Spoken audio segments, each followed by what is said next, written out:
اللهم صل وسلم وبارك على سيدنا محمد وعلى اله وصحبه وسلم. ازيكم يا جماعه؟ عاملين ايه؟ يا رب تكونوا بخير وسعاده. النهارده هوريكم روتين المطبخ. ده اهباط. طبعا امبارح من الفرحه وقناتي اتفعلت وكده، فقررت ان انا مش هعمل حاجه خالص، وطبعا سبت المطبخ يجلب. حتى الاكل امبارح ما عملتوش، العيال كلوا كريب من بره كده، فحبيت ان انا اوريكم الدنيا بايظه عامله ازاي. بصوا حجم المواعين، طبعا ده اكل الطيور اهو ماشي. ومعايا هنا طبعا برضو كله مواعين، يعني مش على قد الرخامه بتاعه المطبخ ماشي. معايا هنا الطماطم خدت منها خلاص، مش عارفه محتاجاها. ومعايا حته كرومبه هي صغيره، ده كان قلب كرومبه، ده هيكفينا ووفيت كمان. طبعا حطيت الميه هي، وهحط فيها سكر اهوت عشان الكرومبه بجالها واجد بس عندي في التلاجة، فعايزه الورق يكون مسكر وحلو. طبعا ده كيلو من اللحمه اهو. هوريلكم حاطه كوبايتين شاي بس، عشان ايه؟ اعمل كوبايتين شاي كشري كده وانا واقفه نشربه. طبعا ده كيلو من اللحمه لسه حطاهم نازلاه في الشوربه. وطبعا الميه هي كنت موطيه عليها عشان اوريكم النظام ايه. طبعا ده قلب كرومبه، هقلبه كده اهوت. القلب ابيض وهيكفي على قد طبق واحد بس، ايه مش مشكله. طبعا ولادي مالهمش في الاكل، يعني كل الاطفال عايزه تاكل من بره، من المحلات من بره. فطبعا هشطب معاكم كميه المواعين دي اهي.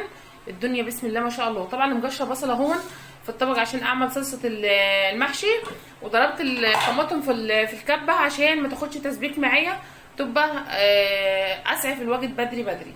فطبعا بشكر كل اللي وقف جنبي، وبشكر كل اللي ساعدوني في القناه، وبرجع اشكرهم تاني. وبشكر عمي رضا بتاع الكهرباء، بشكرك جامد يا عم رضا على وقفتك جنبي انت ومصطفى ابن مصر. فطبعا هنخلص الفيديو واخلص روتين المطبخ النهارده، ونشوف هنعمل ايه النهارده.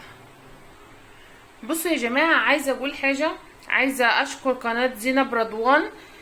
القناه ده محتواها جميل خالص، بسم الله ما شاء الله على قناتها، محتواها جميل وتقديمها فظيع، وترجتها في الروتينات وفي الاكل وفي الشرب ترجتها حلوه خالص. يا ريت تخشوا لها وتدعموا لها، تدعموا قناه زينب رضوان، وتدعوا لجوزها بالشفاء العاجل ان شاء الله. ربنا يشفولك يا زينب يا رب، ويرضيكي يا حبيبه قلبي ان شاء الله.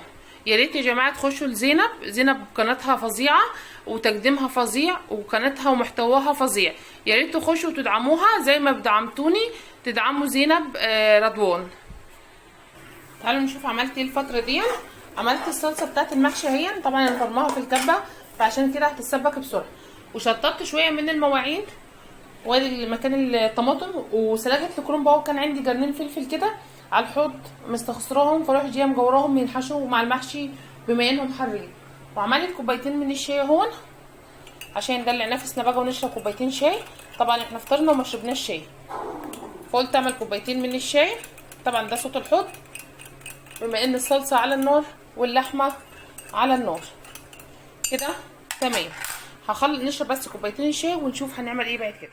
يلا بقى، انا خلصت اهو المحشي، وجورت كام جرن فلفل من دول. طبعا الفلفل الحار مش عايزه اقول لكم، فطبعا انا ما بحطش على المحشي، على رز المحشي شطه من اللي هي الحمرا دي، عشان ولادي مش بيحبوا الحر قوي على المحشي. فطبعا عملت كام جرن فلفل اهو عشان ايه، هم مولعين كده هيدوا شطه للمحشي وطعم حلو. وطبعا عملت الرز اهو، الرز المحشي اهو تمام. ومعايا الحله هي انا مقطعه فيها كام ورقه كده هي عشان احشي فيها. فطبعا مش عايزه اقول لكم المحشي الفلفل ده مولع نار.